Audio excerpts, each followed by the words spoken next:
Hello les amis, c'est Christophe Concy. Dans cette nouvelle vidéo, on va parler d'un livre que j'ai lu il y a longtemps, le manuel de manipulation de Gilles Azopardi. Comme vous pouvez voir, j'ai pris quelques annotations et sur des petites phrases simples.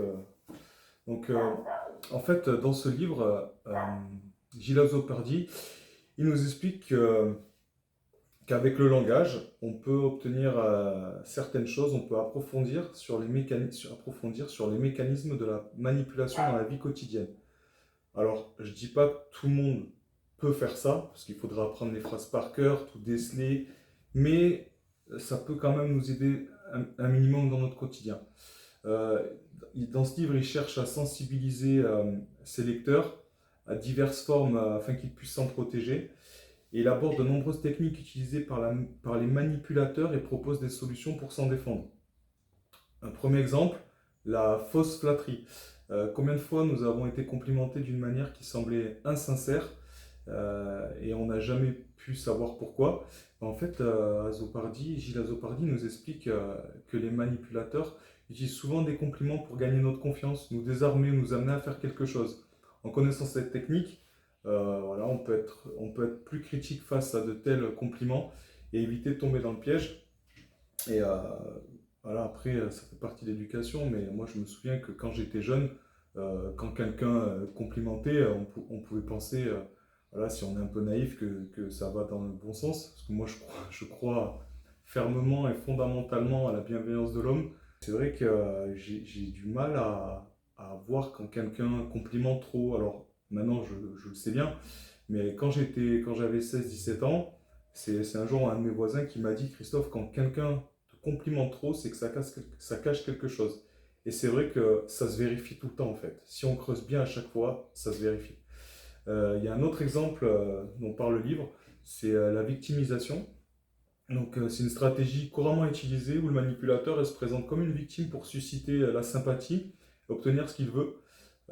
Par exemple, les gens vont souvent dire ça: après tout ce que j'ai fait pour toi, tu peux faire ça pour moi. En fait, c'est une technique qui nous fait culpabiliser. Ensuite, vous avez tout ce qui est manipulation, ça peut être dans n'importe quel concept de vie, hein. Ça peut être au travail, ça peut être dans les relations amoureuses, ça peut être dans les interactions quotidiennes et émotionnelles aussi.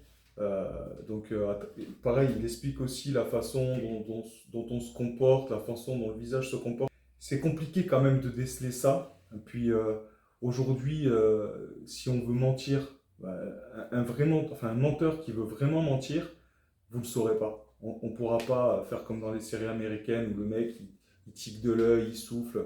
Alors oui, ça va nous aider peut-être à déceler certains comportements, mais aujourd'hui, voilà, ça reste quand même difficile de déceler le vrai menteur ou le vrai manipulateur. Mais voilà, vous avez quand même des petites pistes comme ça qui peuvent vous aider. En fait, en tout cas, c'est ce qu'il dit dans le livre. Euh, Par exemple, vous avez le pied dans la porte. Donc ça, c'est une technique où le manipulateur, en fait, il fait une petite demande pour accéder à une demande plus grande derrière. Et à contrario, vous avez la porte au nez. Là, c'est le manipulateur qui fait une grande demande pour en avoir une petite. Donc vous voyez, en fait, là aussi, on retombe dans une des vidéos précédentes. Il n'y a pas de vérité. Là, on est dans les sciences molles, hein, toujours. Ensuite, vous avez le faux dilemme, technique utilisée par les commerciaux. Par exemple, quand dans un mail, je vais dire à la fin d'un mail: est-ce que vous êtes disponible le ou le. En fait, c'est un choix qui n'existe pas fondamentalement, puisque moi, je veux une date de rendez-vous. Donc, c'est un faux dilemme, par exemple. Vous avez l'engagement et la cohérence. Une fois que nous nous engageons dans une direction ou une décision, on est plus susceptible de continuer dans cette direction. Et un manipulateur, pour obtenir un petit engagement initial de votre part, s'appuyer sur cet engagement pour vous pousser à accepter les demandes plus importantes derrière. Ensuite, vous avez par exemple la réciprocité. C'est le manipulateur qui donne quelque chose dans l'espoir que vous vous sentiez obligé de donner quelque chose en retour. Ça, c'était une technique qui était très utilisée à l'époque. Je ne sais plus le nom, mais il y avait une secte qui allait dans les aéroports qui donnait une rose. Puis les gens se sentaient obligés de donner quelque chose en retour. Et d'ailleurs, c'est une des techniques qui montre que quand on donne quelque chose, en fait, vous avez plus de chances de recevoir quelque chose en retour. Ensuite, vous avez l'appel à l'autorité. Les gens ont tendance à croire une affirmation ou à suivre un conseil si cela vient d'une autorité ou d'une figure expertise. Même si cette autorité n'est pas légitime, un manipulateur pourrait se présenter comme un expert ou citer une soi-disant autorité pour gagner votre confiance. Alors ça, aujourd'hui, c'est très, très, très utilisé. Il y a même des expériences scientifiques qui le montrent, hein. Euh, à un moment donné, il y a un médecin, l'autorité de la fameuse blouse blanche. Donc, vous avez un médecin un jour qui est arrivé dans une conférence avec une blouse, enfin, c'était pas un médecin d'ailleurs, c'était un acteur. Et il est arrivé dans une conférence pour expliquer des choses qui n'avaient ni queue ni tête, mais parce qu'il avait la figure d'autorité, tout ce qu'il disait, on pensait que c'était vrai. Donc ça, c'est hallucinant. Et après, vous avez d'autres tests aussi qui par l'appel de l'autorité, peuvent vous faire faire vraiment n'importe quoi. Après, vous avez la peur de rater. Le fameux FOMO, c'était une mode un peu plus... c'était une mode à un moment donné. En gros, c'est le manipulateur, il vous fera croire une grande opportunité qu'il faut prendre tout de suite. Cette offre est valable uniquement aujourd'hui. Voilà, ça, c'est très utilisé dans le marketing, dans l'e-commerce, et puis même dans le commerce en général, hein.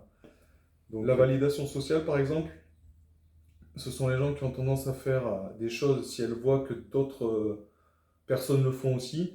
Donc, un manipulateur, il pourrait vous dire, ah ben, tout le monde le fait. Donc, et puis montrer des faux témoignages, etc. Là aussi, une fois de plus, c'est beaucoup utilisé dans l'e-commerce, hein. Voilà, vous arrivez sur un site et il y a plein d'avis et puis vous pensez que c'est vrai.